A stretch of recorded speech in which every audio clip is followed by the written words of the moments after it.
qui a converti toute sa production à la viande halal. Le taux de chômage des immigrants au Québec est plus élevé que le taux de chômage des Canadiens. Avant, c'était la question du voile qui était partout visible parce qu'on voyait les institutions accommoder systématiquement des revendications pour le port du voile. Quand on veut immigrer au Québec, on doit décrocher un certificat de sélection. Ce certificat de sélection, vous savez, c'est quoi les critères?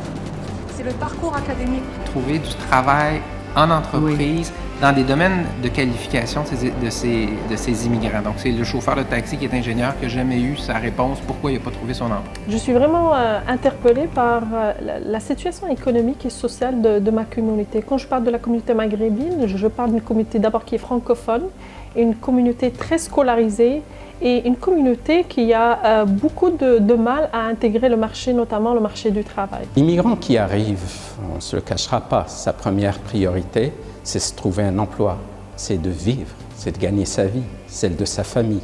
C'est la première chose. Alors il va prendre tous les moyens. Sa seule préoccupation, la survie.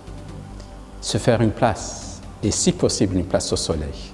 On ne peut pas demander à quelqu'un de s'intégrer dans une société s'il n'est pas épanoui déjà économiquement, parce que le travail va lui ouvrir les portes à plusieurs choses, être déjà une personne responsable.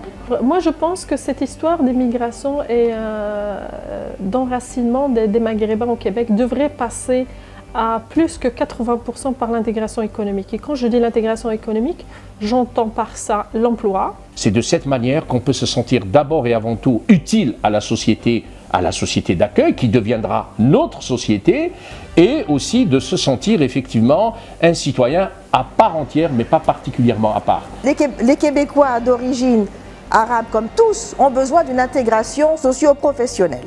On a besoin d'avoir du travail.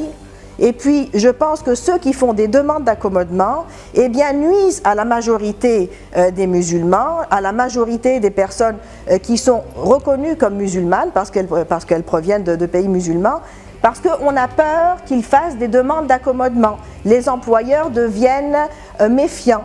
Il y a des histoires d'accommodement raisonnables, il y a ce qui se passe un peu dans le Moyen-Orient, dans les pays arabes, le terrorisme. Donc ça devient un argument de plus pour ne pas recruter.